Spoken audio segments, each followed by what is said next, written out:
Vector and matrix algebra 5. The trace of a matrix is the sum of all of its diagonal elements.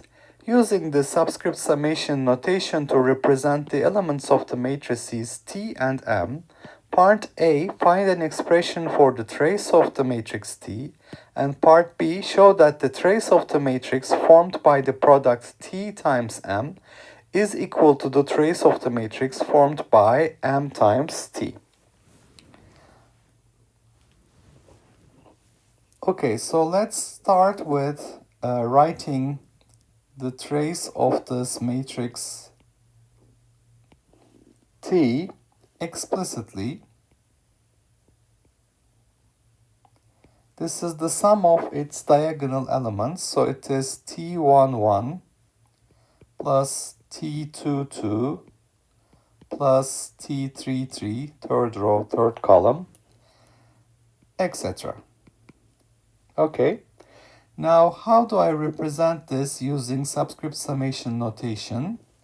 I know that I can represent the matrix elements as Tij, ith row, jth column, but now I and j should be equal, so this is delta ij, which means I have Tii, because there is an repetition of the ith index. That means I have to add these up. So the answer to part A is Tii or Tij delta ij.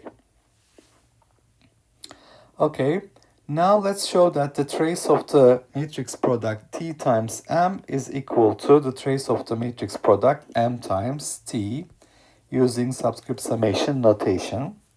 So let's start with trace of the matrix product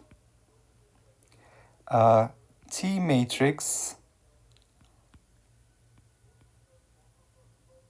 post multiplied by M matrix.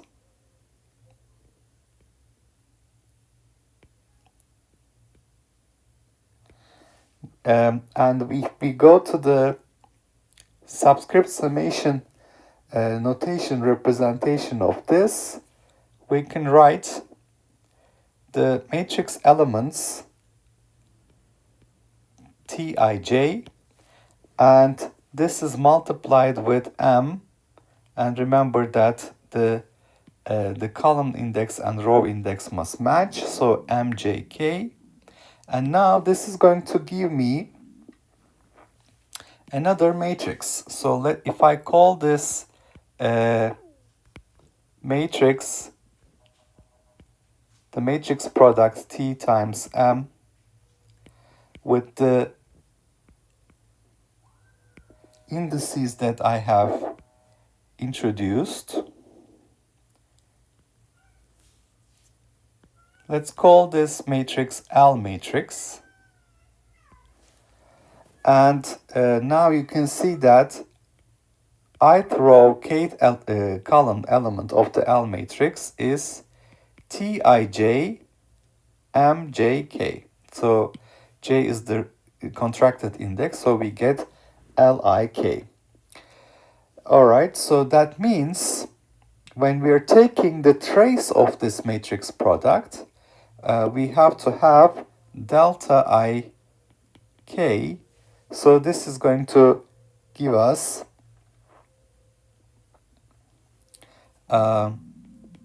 Tij and M instead of jk, mji. So that's what we will obtain.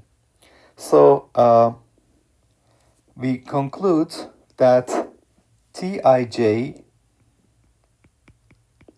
mjk delta ik is actually lik delta ik. So that's the trace of this matrix, which gives us lii. Okay, so that's what we do. Now if I look at the trace of the matrix product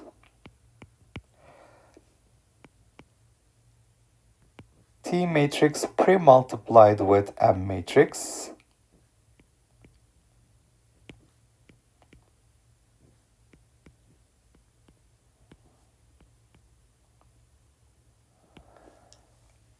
this is going to have a subscript summation notation representation M RS T SP, so same index for the column of the first matrix and row of the second matrix, delta RP using the same argument. So this will give me MPS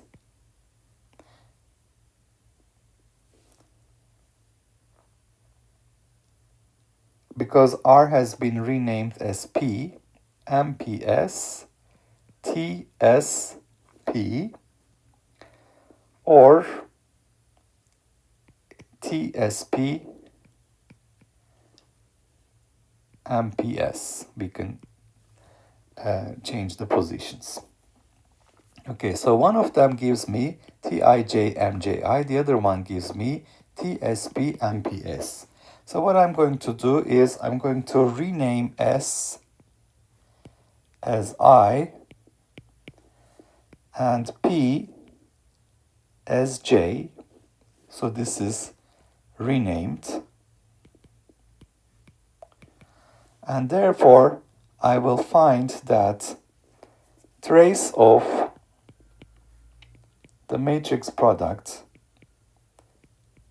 T post multiplied with M is equal to this Tij Mji. Now, trace of the M post multiplied with T is MPS TSP, where P has been renamed as J and S has been renamed as I. So this is MJI TIJ. But TIJ MJI and MJI TIJ are equal to each other.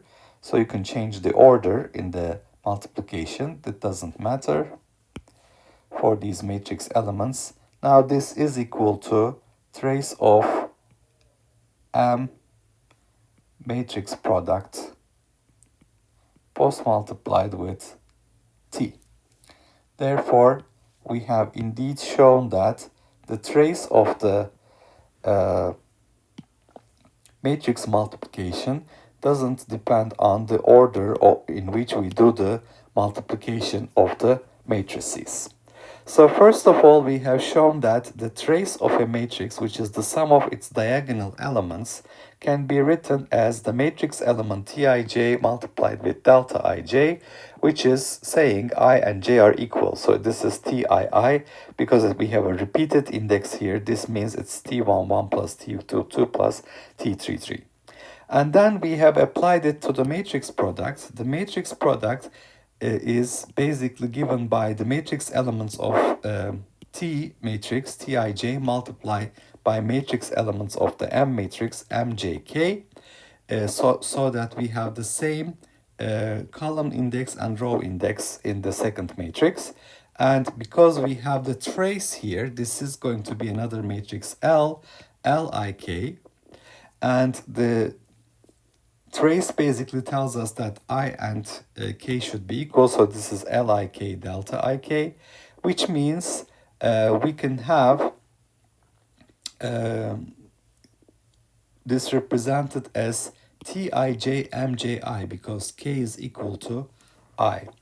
And similarly, for the matrix product M times T, we have MRS TSP delta RP, which means it's MPS because R and P are equal, TSP, which is also TSP MPS, and we can rename these indices S as I and P as J, and we can see that indeed the traces of these two matrix products are equal.